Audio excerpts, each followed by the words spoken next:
In this video, we're going to do a Wave Antonio Carlos Jobim piano tutorial. It's Paul Tobey here. Thanks for joining me. This is the second in our series on the tune Wave, which is a Bossa Nova. In the previous video, we discussed the Bossa Nova rhythm, and in this video, we're going to take a look at the arrangement that I've done on piano and the chords and some interesting things that are happening in this tune. So I'm going to dive in and get started in just a moment. And then I'm going to play the entire arrangement for you a little bit later. And you can look forward to this. I'm going to post a link to the sheet music and the backing track that I made, which is bass and drums, so that you can download the tune and play along with the backing track and sound great. So I'm going to play it, like I said, in a little bit. But right now, let's just dive into the tune and get started. Like I said, in the previous video, we talked about that standard Bossa Nova rhythm,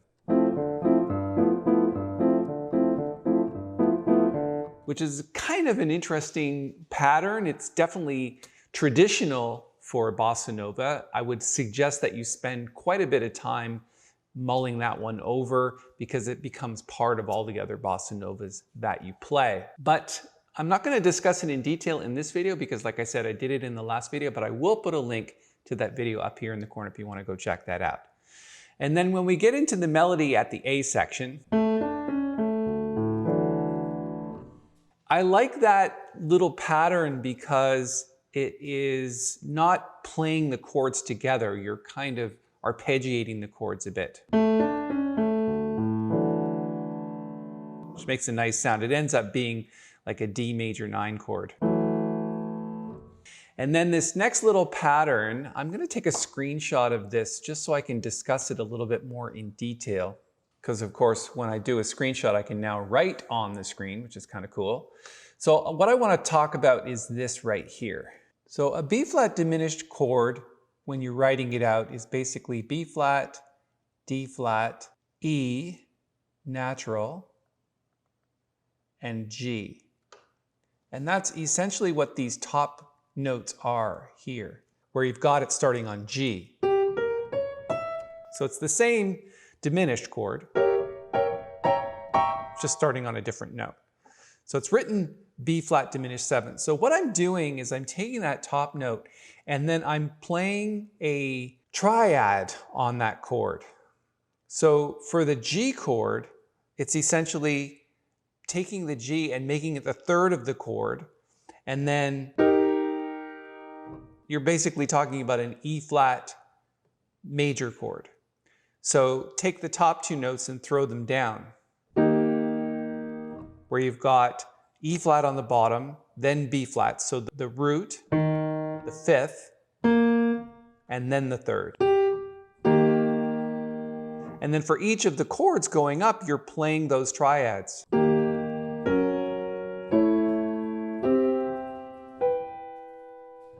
Now that last G natural is not part of the B flat diminished chord, but you can still play triad. So it would be an E minor 7th chord. So it's just a pattern that you play when you're confronted with a chord like a B flat diminished 7th chord.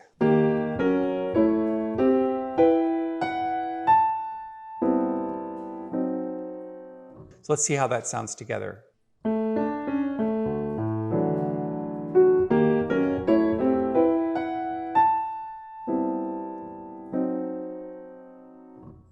Right, sounds kind of cool. So that's what I've put into the arrangement. Let's go a little bit further and keep playing along. So we're at the A minor 7th chord.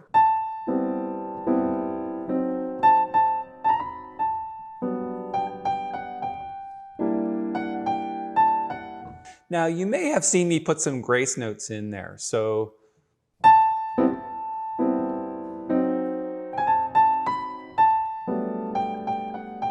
I think it's important to put grace notes wherever you feel they're appropriate, and they come in different places. So I'll leave that up to you. It's not written in the score here, but I did write some in it at some point. So I think you should take a look at the left hand here, where you've got the A minor 9 chord here. And then it's the top note and the bottom note fall. to become a D7 flat 9 chord. And then you've got another close voicing here, G major 7, and then G minor 6. So the interesting thing about all of those is they're basically inversions of each other so that you're not moving the hand around a lot.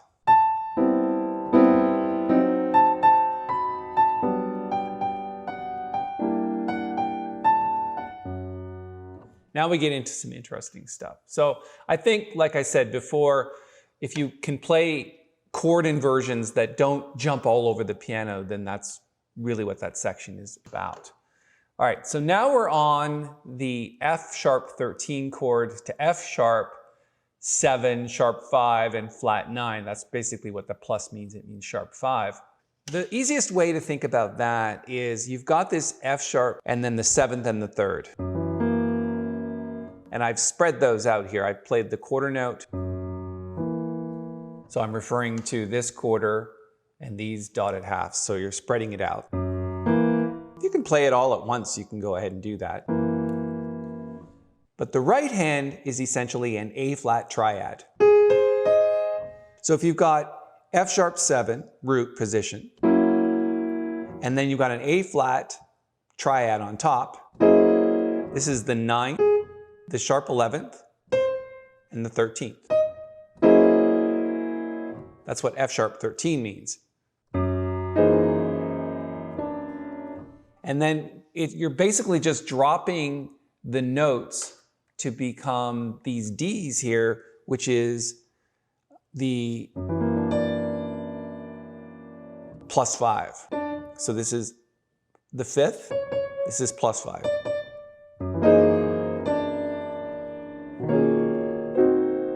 And then on the B7, you're also playing a B9 sharp 11 chord. So you've got the C sharp triad. So the interesting thing about that whole thing is you've got that line cliche that moves from here all the way down in half steps.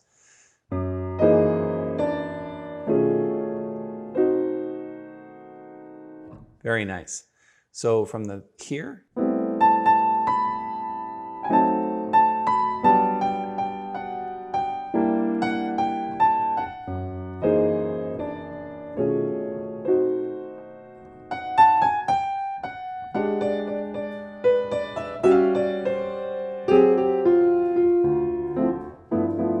I did put a grace note in here on that note. The chords themselves, this E9 chord and B flat, these chords are exactly the same. They just use the tritone substitution.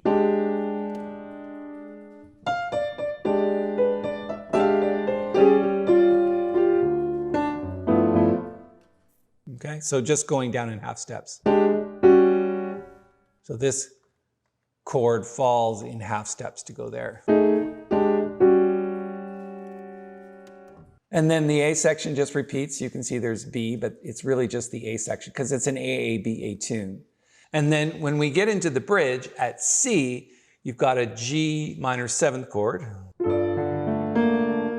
And I'm arpeggiating that with the left hand. You can see G to D to A to B flat, or A sharp as it were.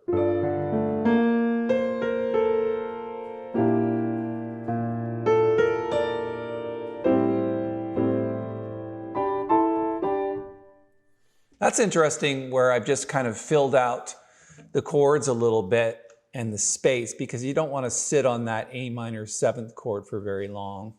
I'm really talking about here where you've got these voicings in fourths with a 3rd on top. It's just basically filler. Just adds nice ideas to the arrangement.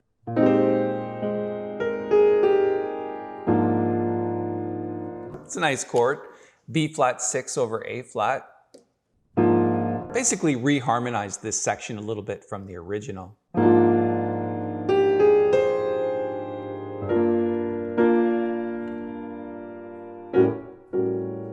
And then the A sharp 5, 7, flat 9 chord, taking us back to the A section again. Okay, so that's the key points of the arrangement that I've made. I'm going to play it now, and then I'm going to give you a link to download the sheet music and the backing track that you're going to hear I'm playing along with, so it'll give you a great idea of how to play with bass and drums. Okay, let me play it now, and I'll come right back.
Okay, so there's the arrangement that I've made. I'm going to put a link to the sheet music right now up here in the corner.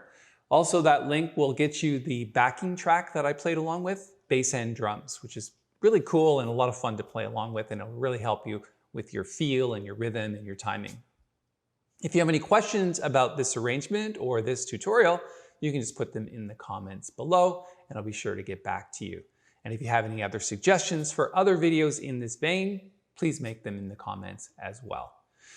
If you like the video, give it a thumbs up. I'd really appreciate that. And if you want to subscribe to the channel, just hit the little bell when you subscribe because you'll be notified of all the upcoming videos that we're making. Thanks so much for your time. I'll see you in another video.